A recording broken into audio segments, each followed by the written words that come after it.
নাম করো, হরি নাম শোনো, একাদশী করো, ভগবানকে ভালোবাসো, ভগবানের চরণে তুলসী দাও। ও সব কীর্তনিয়ারা বলে আর আপনারা শুনে সব বাড়িতে চলে যান। কিন্তু মায়েরা কীর্তন শুনলে হবে না, একটু অনুভব করতে হবে বাবা, বিচার করতে হবে, বাস্তবে মেলাতে হবে। এই যে কীর্তনিয়ারা বলছে হরি নাম শোনো, হরি নাম করো, হরি নাম ছাড়া আমাদের কোনো রাস্তা নাই। আচ্ছা মায়েরা একটু ভালো করে বিচার করে দেখেন তো, বাস্তবের সঙ্গে হরি নাম ছাড়া মানুষের কোনো রাস্তা আছে? রাস্তা যদি থাকতো বাবা, যে যত বড় ধনী হোক না কেন, যার যত টাকা থাকুক না কেন, যার যত অর্থ থাকুক না কেন, কেউ যদি সারা জীবন দিল্লি বোম্বে কাটিয়ে দেয়, কেউ যদি বাবা সোনার পালঙ্কেও ঘুমায়, মনে রেখো শেষের দিনে তোমার এরা কেউ আপন নয়। যতই আগলে বসে থাকো না কেন বাবা, ছেলে আমারে, মেয়ে আমারে, জায়গায় আমারে, জমি আমারে, বৈভব আমারে, বন্ধু আমারে, বান্ধব, কিন্তু একেবারে যদি বাঁশি বেজে যায়, পড়ে থাকবে সরকারি খামা। তুমি এসেছো একা, তুমি যাবে একা। যেদিন এসেছিলে তুমি কাউকে সঙ্গে করে নিয়ে আসনি, একা এসেছো পৃথিবী। আর যেদিন পৃথিবী ছেড়ে যাবে সেদিনে তুমি একা যাবে মা। যে যত তাড়াতাড়ি এটা চিন্তা ভাবনা করে নিতে পারবে ততই তাড়াতাড়ি তার লাভ। কারণ যতই আগলে বসো না কেন, এরা তো তোমার নয়, সব দুদিনের জন্য। পৃথিবীতে যা যা কিছু দেখছো অনিত্য বস্তু, আর নিত্য বস্তু যদি থাকতে হয় একটাই, যেটা হলো আমার গৌর গোবিন্দ চরণ। জগতে সব মিথ্যা, সত্য একটাই, যেটা হলো আমার গোবিন্দ চরণ। আর জগতে সব মিথ্যা, কারণ সব দুদিনের জন্য কাছে আছে বাবা, একটা একটা করে সব ছেড়ে চলে যাবে। তাহলে কেউ চিরস্থায়ী নয়। কিন্তু মায়েরা শেষের দিনে তোমার কেউ সাধ দিক বানা দিক, একজন কিন্তু তোমার সাথ দেবে, সেটা কে বাবা? তোমার কর্মফল। এইটা একটু ভালো করে মাথায় রেখে দেবে মা। কতবার কীর্তন শুনেছো, কতবার ভাগবত আসরে বসেছো, কতবার গুরু চরণ আশ্রয় করেছো, কতবার সাধুগুরু বৈষ্ণবের চরণ ধরেছো, কতদিন একাদশী করেছো, কতবার তুলসী তলায় জল দিয়েছো। এই ভালো ভালো কর্মগুলো তোমার সাথ দেবে, আর কেউ তোমার সাথ দেবে না। তবে আমি মৌমিতা একটা গ্যারান্টি দিতে পারি, আর একজন তোমার সাথ দেবে। সে কে জানো? সে যত বড় লোক হোক আর গরিব হোক, যার বাড়িতে আছে বাবা খুব ভালো, আর যার বাড়িতে নাই, দুটো জিনিস শেষের দিনে ভাড়া করতে হবে। একটা হলো খোল আর একটা হলো করতা। জানি না মা আপনাদের এটা ঝাড়খণ্ড, এই ঝাড়খণ্ডের নিয়ম আছে কিনা জানি না, তবে আমার কলকাতার এলাকায় নিয়ম আছে। মানুষ মরে গেলে কিছু দাও বা না দাও, এই খোল করতালটা তোমার বাজাতে হবে, আর পিছনে বলবে বলো হরি হরি বল, বলো হরি হরি বল। কি বাবা নিয়মটা আছে আপনাদের এই জেলাতে? এখানেও হয় খোল করতাল বাজায়? আচ্ছা এই জায়গাটা একটু বিচার করেন, কেন বাজাবো? কেন বাজাবো? কারণ বাবা ঠাকুর বিসর্জন যখন করতে যাচ্ছে বড় বড় ডিজে বক্স বাজছে, কিংবা আপনাদের এখানে বাজে? বাহ, আমাদের এলাকায় এমন বাজবে না তোমার হার্ট অটোমেটিক ব্লক হয়ে যাবে, মানে এত ধুম ধাড়াক্কা বাজে। তা বাবা ঠাকুর বিসর্জনে যাচ্ছ তখন ডিজে বাজাচ্ছ, আর যেদিন আমার দেহটা বিসর্জন হবে একটা কি ডিজে বক্স বাজাতে বাজাতে গেলে হতো না? নিশ্চয়ই হতো। তাহলে হচ্ছে না কেন? এই জায়গায় চৈতন্য মহাপ্রভু শিক্ষা দিলেন, ওরে কলির জ্ঞানন্দজি, সারাদিন যাদের রাখলে বসে রইলি, কৃষ্ণ ভজন করতে পারলি না, কৃষ্ণ বলে কাঁদতে পারলি না, কেউ তোর সাথ দিল না, তাহলে সাথ দিল কে? এই হরি নামে যাবে। আমাদের পচা দেখো,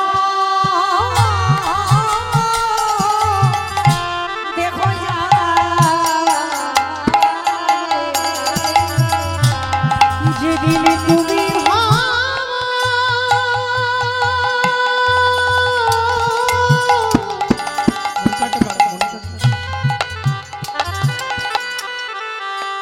তুমি ভাবা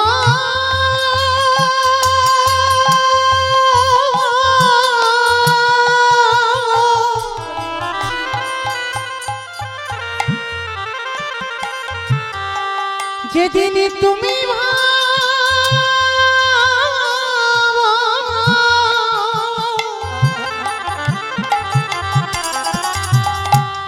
ওই ভাব পারে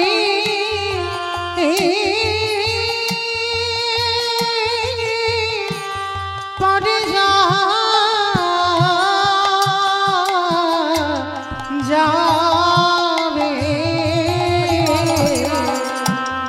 সেই দিন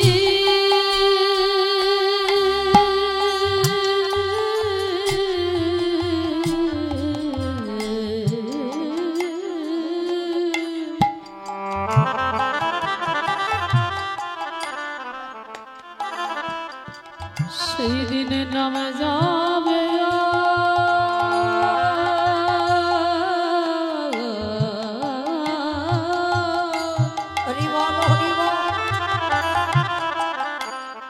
আর এই পচা দেহ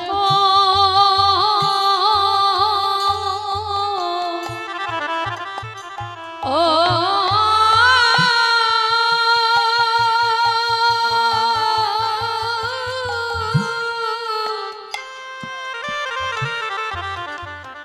দেহ যাবে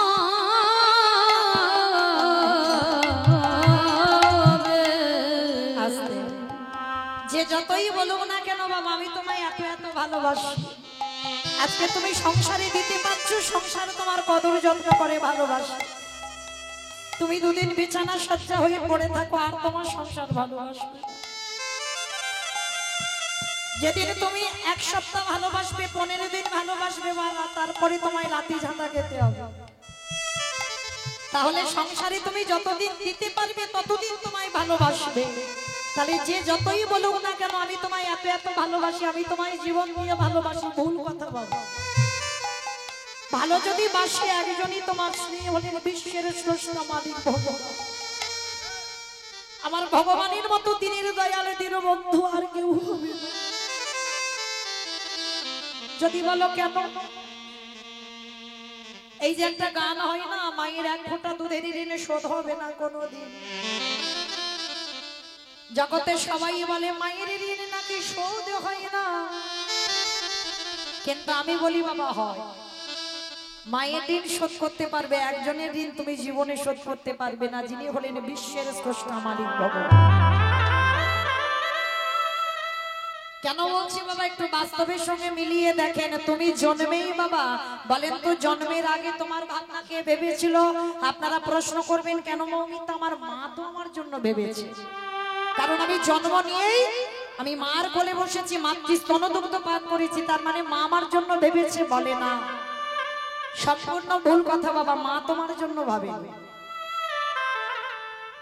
মা যদি তোমার জন্য ভাবতো, ভালো করে বিচার করে দেখবেন বাবা, আমরা মা হয়েছি, আমিও একজন মা, আমারও একটা 15 বছরের ছেলে আছে।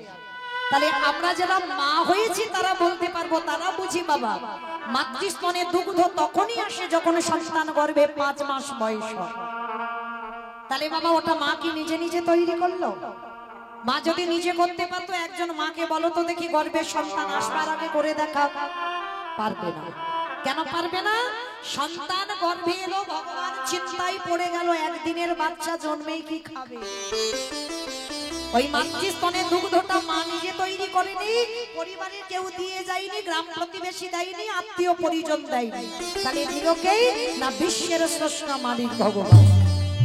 আমাদের আসবার আগে বাবা যে আমাদের কথা চিন্তা করে, আমাদের কথা ভাবে যে একদিনের বাচ্চা জন্ম নিয়ে কি খাবে, তার ভাবনা আমার ভগবান ভেবেছে। তাহলে তার মতো দিনের দয়ালে দীনবন্ধু জগতে আর কেহ হয় না। আরে পৃথিবীতে যদি ভালো কোনোদিন কাউকে বাঁচতে হয়, একজনকে ভালোবেসে যিনি হলেন আমার বিশ্বের স্রষ্টা মালিক ভগবান। কেন বাবা মনে রাখবেন, ওই ছেলেটার কোনো চাহিদা নেই। ভালো করে একটু শুনবেন, আমার ভগবান বলেনি আমাকে মন্দির করে দাও, ভগবান বলেনি আমাকে দামি দামি অলংকারে সাজাও, ভগবান কোনদিন বলেনি আমায় রজনীগন্ধার মালা দিয়ে সাজাও। ভগবানের একটাই চাহিদা, কি চাহিদা জানো? ওটে কলিরি জ্ঞানন্ধজি সারাদিনে চলে যাবে, সারা দিনের মধ্যে যদি একজন ভক্ত আমার চরণে বসে, যদি একেবারে নয়নে জলে বলতে পারে কৃষ্ণ তোমার খোলা, আমি পৃথিবীর যেখানে থাকি না কেন আমি ভক্তি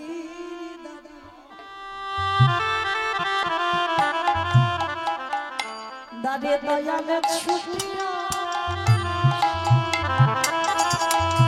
নিতাই যে জন হাবুরে বলি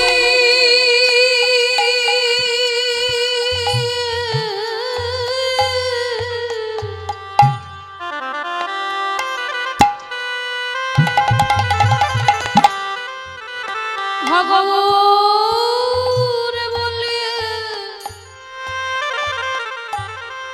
একবার কাঁদিতে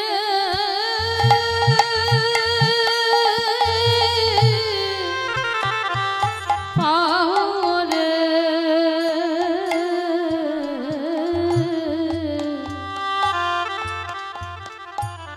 আমি যে সেই ভক্তের দরজা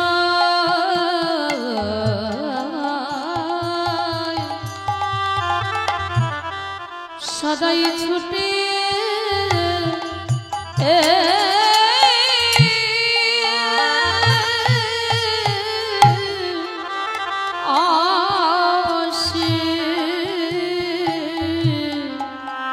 মনে রাখবেন বাবা, সুখ তারাই পায় যারা কৃষ্ণ নামে কাঁদিতে জানে। এই কৃষ্ণ নামে কাঁদারে যে কত সুখ কত আনন্দ, এ জগতে যে কেঁদেছে অবশ্যই তো কৃষ্ণ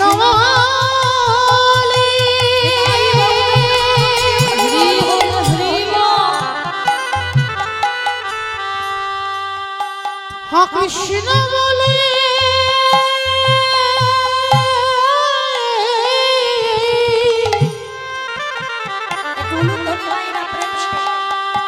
কৃষ্ণ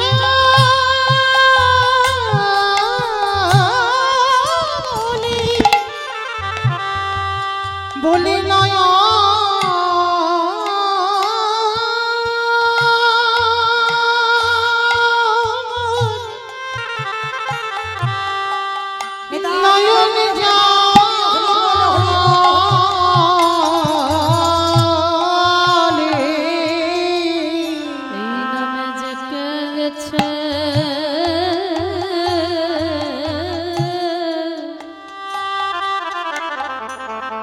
সেই তো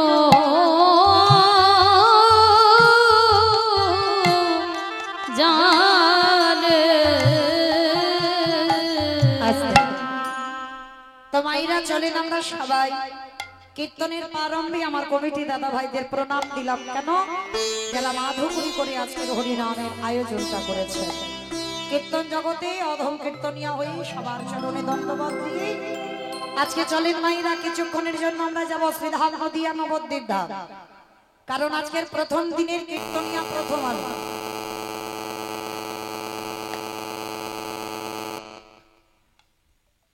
প্রথম দিনের প্রথম কীর্তনিয়া যখন আমি মাইরা, আমাদের সবাইকে যেতে হবে আমার পশ্চিমবঙ্গের মাটিতে বাবা শ্রীধাম নদিয়া নবদ্বীপ ধাম।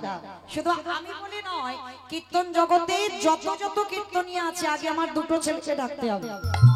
তবে বাবা আমার ছেলে নয়, আমাদের ছেলে। এক হলো নিতাই চাঁদ আর এক হলো আমার গৌর চাঁদ। এই দুটো ছেলেকে বাদ দিয়ে বাবা কীর্তন হবে না। কেন? চৈতন্য চরিতামৃত গ্রন্থে কবিরাজ গোস্বামী পাদ লিখেছে, সংকীর্তন পিতা শ্রীকৃষ্ণ চৈতন্য, সংকীর্তন যোগ্যী তারি যে ভজে সেই বড় ধন্য। তাহলে যাতে আমরা কীর্তনিয়ারা যারা প্রতিদিন আসবো, আমাদের মতো কীর্তনিয়াদের মঙ্গল হোক, আমার সম্প্রদায়ের মঙ্গল হোক, গ্রাম প্রতিবেশীর মঙ্গল হোক, দূর দূরান্ত থেকে ভক্তরা যারা এসেছেন তাদের মঙ্গল হোক, যাদের উদ্যোগে কীর্তন তাদের মঙ্গল হোক। যত দূরে মাইকে ধ্বনি যাচ্ছে তত দূরে যেন মঙ্গলময় হয়। কি মাইরা সবাই একটু যাবেন তো নদিয়ায়? সবাই যাবেন? তাহলে মাথা নাড়লে হবে না মা, নদিয়ায় যেতে গেলে ভগবানের জন্য একটু কাজ করতে হবে। শুধু বসে বসে শোনা যায় না। আর বিশেষ করে বাবা এসে শুনলাম আমার এই বাবার মন্দিরটা বড় জাগ্রত মন্দির, তাই তো? রানীশ্বরী বাবা ভোলানাথের মন্দির, বড় জাগ্রত মন্দির। তাহলে এই মন্দিরে বসে মনে প্রাণে কোনো সংসারের চিন্তা নয়, ওই ছেলে বউ নাতিপুতি ওদের চিন্তা নয়, একেবারে দেহ মন প্রাণটা যেন কৃষ্ণ নামে ডুবে যায়। কারণ আমার বাবা ভোলানাথ হলেন পরম বৈষ্ণব, কোনো সাজা নয়, ত্রিলোকের বড় বৈষ্ণব। কারণ আমরা বাবা সাজা বৈষ্ণব জগতে অনেক পাই, আর আমার ভোলানাথকে ভগবান আখ্যা দিয়েছেন ত্রিলোকের বড় বৈষ্ণব। আর সেই ভোলানাথকে সাক্ষী রেখে আমরা সবাই বসেছি হরি কৃষ্ণ নাম শ্রবণ করতে। তাহলে মা কীর্তন শুনতে গেলে তিনটে বস্তু দরকার, শঙ্খধ্বনি, উলুধ্বনি, আর যাদের যাদের হাতগুলো এসেছে বাবার মন্দিরে, আর যাদের আসেনি বলবো না, যাদের হাত আছে প্রেম সে আত্মনিবেদন। কি মায়েরা হাত আছে তো? যাদের আছে কই একবার দেখাও তো দেখি। নিতাই গৌর প্রেমানন্দে হরি বল হরি বল হরি বল। বাহ, তার মানে সবার হাত আছে, কই এবার একটু উলুধ্বনি করে দেখাও। আজ নদী গা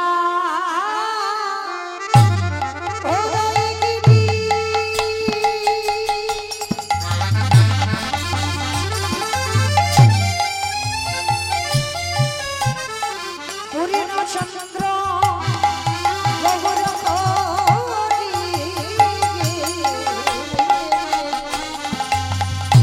ওই নদী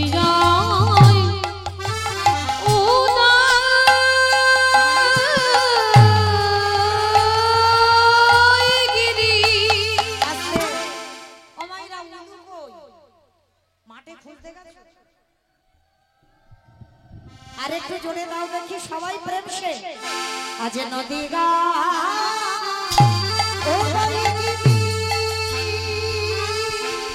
আমার গোনারি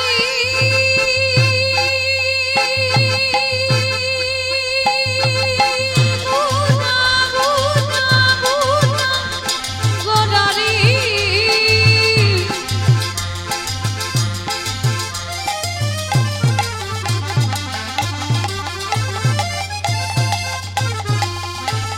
গোরা গোরা গোরা গোনারি গোনারি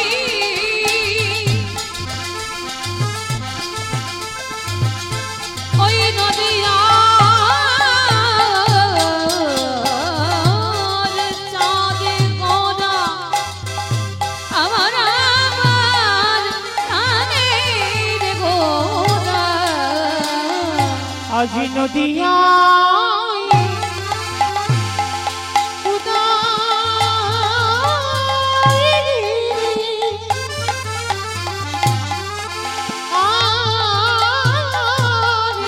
পূর্ণ চন্দ্র আমার গৌরে ঘরে হইল আজ কৃপা করে হইল আজ কৃপা করে হইল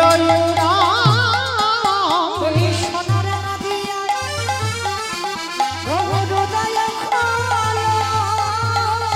সোনার নদী গৌরদয় হল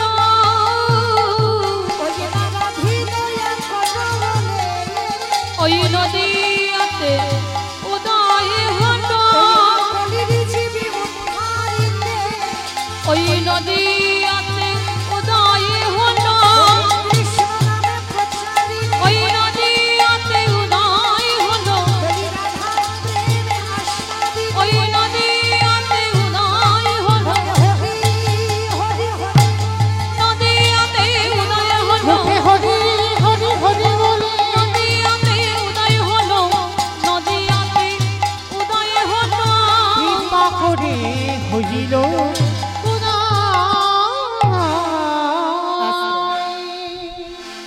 নদিয়ায় উদয়গিরি পূর্ণচন্দ্র গৌর হরি কৃপা করি হইল উদয়। আচ্ছা বাবা, এবার আমি একটু কথা বলবো, মন প্রাণ দিয়ে শ্রবণ করবেন কেমন? যিনি সত্যতে নারায়ণ, ত্রেতাতে রামচন্দ্র, দাপরে কৃষ্ণ, কলিতে হলো গৌরাঙ্গ। তাহলে চারটে যুগে ভগবান চার ভাবে এসেছে। সত্য যুগে বড় লোক হলো, ত্রেতা যুগে বড় লোক হলো, দাপরে বড় লোক হলো, কলি যুগে ভগবান কাঙালের ঠাকুর হলো। আর তাছাড়া বাবা, পৃথিবীতে ভগবান যে কৃষ্ণ যে কলিকালে গৌর হলো, পৃথিবীতে লাখ লাখ ভক্ত ছিল, কোটি কোটি ভক্ত ছিল, হাজার হাজার ভক্ত, ভক্তের অভাব নাই। কিন্তু এসেছিল কার ডাকে? কৃষ্ণ গৌর হয়ে এলো একজনের ডাকে, তিনি হলো শান্তিপুরে অদ্বৈত আচার্য গোসাই।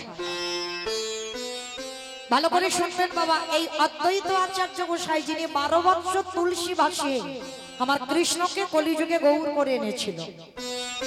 কিন্তু এখানে আমাদের একটা প্রশ্ন রয়ে যায় মা, পৃথিবীতে লাখ লাখ কোটি কোটি ভক্ত থাকা সত্ত্বেও একেবারে শান্তিপুরে পুরমালির ডাকে কেন এলো? তাহলে আমাদের জানতে হবে ওই শান্তিপুরের পুরমালিটা কে,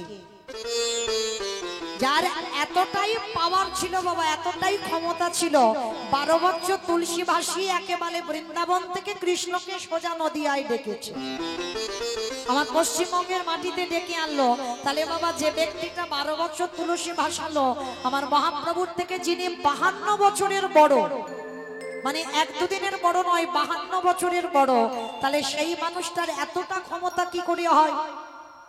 তাহলে আগে জানতে হবে ওই মানুষটা কে, যার একটা নাম হচ্ছে বাবা মৃত্যুঞ্জয়। ও মাইরা বলো তো দেখি, মৃত্যুঞ্জয় কোন ঠাকুরকে বলে? বাবা ভোলানাথ। আমার পরম বৈষ্ণব বাবা ভোলানাথকে মৃত্যুঞ্জয় বলা হচ্ছে। কেন বলা হচ্ছে? যেটা আমার ভগবান করে দেখাতে পারেনি সেটা আমার বাবা করে দেখিয়েছে।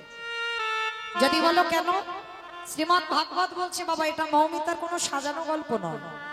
125 বছর বয়সে ভগবান কৃষ্ণ দেহত্যাগ করেছিলেন জরাব্যাধের তীরে। ভগবানকে কিন্তু দেহত্যাগ করতে হলো, একজন শুধু দেহত্যাগ করেনি, সেটা হলেন পরম বৈষ্ণব বাবা ভোলানাথ। সত্যতে শিব ছিল, ত্রেতাতে শিব ছিল, দাপরে শিব ছিল, মৃত্যুকে জয় করেছিল, বাবার মরণ হয়নি। ওই জন্য তো বাবার একটা নাম হলো মৃত্যুঞ্জয়। তাহলে 3 যুগে মরণ হলো না, 3 যুগে শিব হলো, কিন্তু কলিযুগে বাবা রূপ পরিবর্তন করলো কেন? কি বাবা প্রশ্ন তো, 3 যুগে শিব হলো, তাহলে কি কলির মানুষ ভালো নয়, ওই জন্য শিব ঠাকুর আসছে না? মনে রেখো, যত ঘটা করে বাবার মাথায় জল দিই না কেন, বাবা কলিযুগে আসেই। বাবা তো এসেছে অদ্বৈত আচার্য গোসাই। এই অদ্বৈত আচার্য গোসাই চেনো মা? তোমাদের গ্রামে যেন কেউ ভেবো না। এই অদ্বৈত আচার্য গোসাই হলো পঞ্চতত্ত্ব ছবি যাদের বাড়িতে আছে, শ্রীকৃষ্ণ চৈতন্য প্রভু নিত্যানন্দ শ্রী অদ্বৈত গদাধর শ্রীবাস আদি গৌর ভক্তবৃন্দ। মাঝখানে যে ছেলেটা হাত তুলে আছে বাবা, ওটা সবাই জানে। একটা বাচ্চাকে জিজ্ঞাসা করবে বলে দেবে ওটা নিমাই, কলিযুগের ভগবান। আর ওই নিমাইয়ের ডান দিকে দেখবেন একটা বয়স্ক লোক, চুল গোপ দাড়িগুলো সব পেকে সাদা, উনিও হলেন পরম বৈষ্ণব বাবা ভোলানাথ, কলিযুগে হয়েছেন অদ্বৈত আচার্য গোসাই। তাহলে এই যে বাবা ভোলানাথ কলিকালে শিব হলো না কেন? সত্যযুগে শিব, ত্রেতাতে শিব, দাপরে শিব, কিন্তু কলিতে শিব রূপটা ধরলো না কেন? এই কেন কথা জানতে গেলে বাবা আমাদের সবাইকে একটুখানি যেতে হবে সেই মহাভারতে। আর মহাভারতে গেলেই বাবা প্রশ্নের উত্তরটা আমরা সবাই পেয়ে যাব। কিসের জন্য আজকের কলিকালে বাবা শিব হতে পারছে না? তাহলে চলেন মায়ের একটু মন প্রাণ দিয়ে শুনবেন, কেমন অপরাধটা বাবা কি করে ফেলেছিল, যার জন্য কলিকালে বাবা শিব হলো না, কলিকালে অদ্বৈত আচার্য গোসাই হলো। যেদিন বাবা মহাভারতে, এখানে অনেকে শাস্ত্রজ্ঞানী, অনেকে তত্ত্বজ্ঞানী, অনেকে গ্রন্থ পড়েন। মহাভারতে বাবা যুধিষ্ঠির মহারাজ করেছিল রাজস্বই যজ্ঞ। এই রাজস্বই যজ্ঞে মায়েরা মনে রাখবেন ভগবান কৃষ্ণ নিজে দাঁড়িয়ে থেকে সবাইকে দায়িত্ব দিয়েছিল। যেমন ধরুন আমার এই কমিটি দাদারা কীর্তন করাচ্ছে, বাবা বলেন তো একা একার দ্বারা কি সম্ভব? কখনো নয়। আপনারা প্রশ্ন করবেন কেন মৌমিতা, অনেকে তো ব্যক্তিগত কীর্তন হয়, মানে পার্সোনাল কীর্তন হয়, একা একা কীর্তন করায়, কিন্তু বলে না অর্থ হয়তো একজন দেয়, কিন্তু বাবা শ্রম গ্রাম প্রতিবেশী বন্ধু বান্ধবদের দিতে হয়। অর্থ একজন দিচ্ছে কিন্তু শ্রম দিতে হবে অনেককে। তার রাজস্বই যজ্ঞ করেছিল যুধিষ্ঠির মহারাজ মহাভারতে। ভগবান কৃষ্ণ সবাইকে দায়িত্ব দিয়েছিল, আর যুধিষ্ঠির মহারাজ বলেছিল কৃষ্ণ কৃষ্ণ তুমি সবাইকে দায়িত্ব দিয়ে দিচ্ছ, তুমি কোনো কাজ করবে না, আমার এই যজ্ঞে সবাইকে কাজ দিচ্ছ, তুমি তো কিছু করবে? ভগবান আমার একটু মুচকি হেসে বলেছিল জানো দাদা, আমি তো সবাইকে একটা করে কাজ দিয়েছি, কিন্তু আমি আমার জন্য দুটো কাজ আলাদা করে ফেলে রেখেছি। সে কি, সবাইকে তুমি একটা করে কাজ দিয়েছো আর তুমি তোমার বেলা দুটো কাজ। আচ্ছা কৃষ্ণ, তুমি কি এমন কাজ করেছো যার জন্য বাবা তুমি আলাদা করে দুটো কাজ রেখেছো? সে কাজগুলো কি কি? ভগবান আমার যুধিষ্ঠির মহারাজের কাছে করজোড় করে বলছে, জানো দাদা, আমার প্রথম কাজ হবে এই যজ্ঞে যত যত ভক্তরা আসবে, এই যজ্ঞে যত সাধুগুরু ব্রাহ্মণ বৈষ্ণব আসবে, আমি কৃষ্ণ দয়াময় হই আমার প্রথম কাজ হবে আমি নিজের হাতে তাদের চরণ যুগল ধৌত করে দেব। যুধিষ্ঠির মহারাজ চমকে উঠেছে, অসম্ভব কৃষ্ণ, আমি জানি পৃথিবীতে তুই কি আর আমি কে, আর তুই জাতের বিচার করবি না, তুই ছোট বড় বিচার করবি না, যে আসবি তুই তারই পাঠ পাবি বলে। হ্যাঁ, এই জায়গাটা একটু স্মরণ করবেন বাবা, মন প্রাণ দিয়ে শুনবেন। মানুষ জাত বিচার করে, আমার ভগবানের কোনো জাত বিচার নয়। কে নিচু যা, কে উঁচু যা, কে হিন্দু কে মুসলমান, এটা আমার ভগবানের বিচারে নয়। বিদর্ভী মুসলমান মলয় চাঁদ কাজীকে উদ্ধার করলো, কাজী সাহেবকে উদ্ধার করেনি। অনেকে যান মায়াপুর, কিন্তু ওটা মায়াপুর নয়, মিয়াপুর ছিল, ওই কাজী সাহেবের সম্পত্তি। কাজী সাহেবকে সবাই মিয়া সাহেব বলতো, ওই জন্য ওটা মিয়াপুর ছিল। আমরা হিন্দুরা করেছি ওটা মায়াপুর, কিন্তু আসলে ওটার নাম হচ্ছে মিয়াপুর। তাহলে একটা মুসলমানের সেই সম্পত্তিতে আমরা হিন্দুরা গিয়ে রাজ করি কেন? এটাই চৈতন্য মহাপ্রভুর কৃপা, সবাইকে প্রেম দিয়েছে। কোনো জাত বিচার নয়, কোনো ভেদাভেদ নয়, এমনকি পশু পাখিকেও কোল দিয়েছে ভগবান। তো আজকের ভগবান কৃষ্ণ বলছে আজকের আমি পা ধোয়ার কাজ করব, কোনো জাত বিচার নয়, ছোট বড় বিচার নয়। যুধিষ্ঠির মহারাজ বলে উঠলেন, অসম্ভব, আমি মানি না কৃষ্ণ। কে কোন জাতির মানুষ হবে সবার তুই পা ধোয়াবি কেন? আচ্ছা বলেন তো বাবা, যিনি বিশ্বের স্রষ্টা মালিক ভগবান, যার কোনো কিছু অভাব নেই, কি বাবা অভাব আছে? যিনি মনে করলে একটা সেকেন্ডে পৃথিবীটাকে লয় প্রলয় করে দিতে পারে, যার ইচ্ছাতে মরা গাছে ফুল ফোটে, যার ইচ্ছাতে শুকনো গাঙে উজান বয়, সেই ভগবান আজকের পা ধোয়ার কাজটা কেন করছে? মনে রাখবে মায়েরা, একটু মন দেবেন কীর্তনে। নিজে আচরি ধর্ম জীবেরই শিখায়, নিজে না করলে ধর্ম জীবকে শিখানো না যায়। এই শ্লোকটা বাবা কীর্তনিয়ারা সবাই বলে, দেখবেন নিজে আচরি ধর্ম জীবেরই শিখায়, নিজে না করলে ধর্ম জীবকে শেখানো না যায়। মনে রাখতে হবে বাবা, আগে আমাদের আচরণ ঠিক করতে হবে, আমাদের চলা ঠিক করতে হবে, আমরা বলা ঠিক করতে হবে। ভালো করে বলেন তো, আমরা যারা শিক্ষার জায়গায় দাঁড়াই, তাদের নিজেদের যদি শিক্ষাটা না থাকে, নিজে যদি কৃষ্ণ বলে না কাঁদি, অপর কাঁদবে কি করে? নিজে যদি পিতামাতাকে সম্মান না করে, সেই তার কথা শুনে অপর শিখবে কি? নিজে যদি সাধুগুরু বৈষ্ণবের চরণ ধুলা না নেয়, তাহলে তার মুখের কথা শুনে কি বাবা কারো শিক্ষা হবে বলে মনে হয়? যে যদি অহংকার মঞ্চে বসে থাকে, তার মুখের কথা শুনে বাবা কিছু হবে বলে মনে হয়? তাই তো ভগবান রাজস্বই যজ্ঞে পা ধোয়ার কাজটা করছে। কেন করছে জানো বাবা? জানি না আপনাদের এই জেলাতে নিয়ম আছে কিনা, তবে আমাদের এলাকায় অনেক অনেক জেলাতে নিয়ম আছে এখনো। সাধুগুরু বৈষ্ণব গেলে, গুরুজনেরা গেলে বাবা আগে পা ধোয়ার ব্যবস্থা করে। কিন্তু এগুলো আগেকার দিনে ছিল বাবা, এখনকার সমাজে আমাদের মতো মেয়েরা যত টিভি সিরিয়াল দেখি আর তাদের মতো আচরণ হয়ে যায়।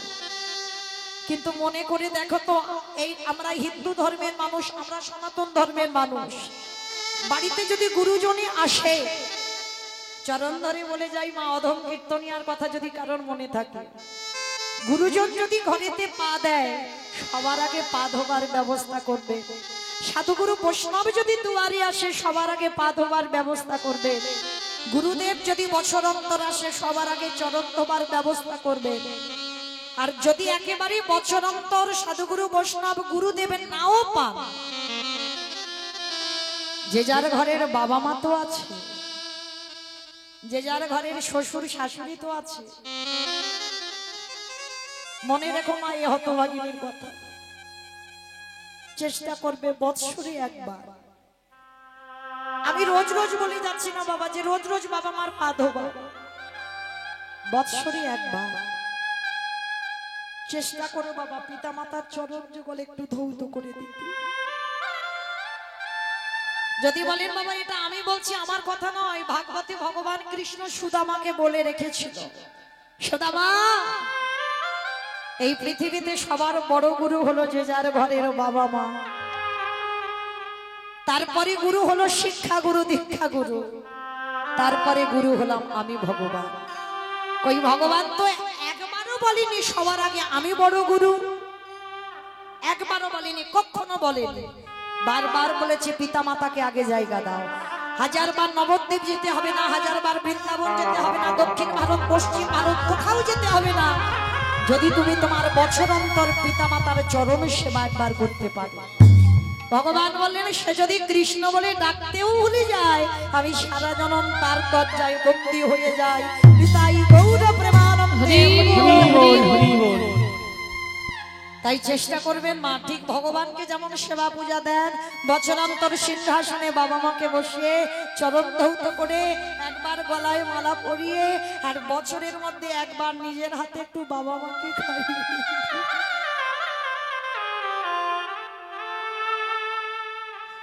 যারা হারিয়েছো তারা জীবনের শেষ পর্যন্ত কাঁদলেও আর ফিরে পাবে না। আর যাদের আছে গো ওই মূল্যবান চরণ দুটো একটু আগলে রেখে দিও, ওই দুটো চরণ ভজলেই তোমার কৃষ্ণ কৃপা পেয়ে যাবে। তাই তো ভগবান কৃষ্ণ রাজস্বই যজ্ঞে পা ধোয়ার কাজটা নিয়েছে। শুধু পা ধোয়া নয়, আরো একটা কাজ করেছিল। কি কাজ জানো?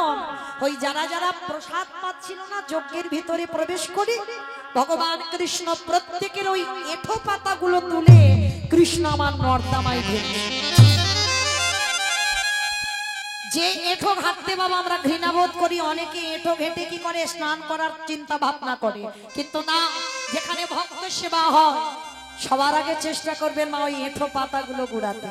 ভগবান কৃষ্ণ রাজস্বই যজ্ঞে ওই দায়িত্ব কাউকে দেয়নি, নিজে পাতা গুড়িয়েছিল। শুধু নিজে পাতা গুড়াইনি আর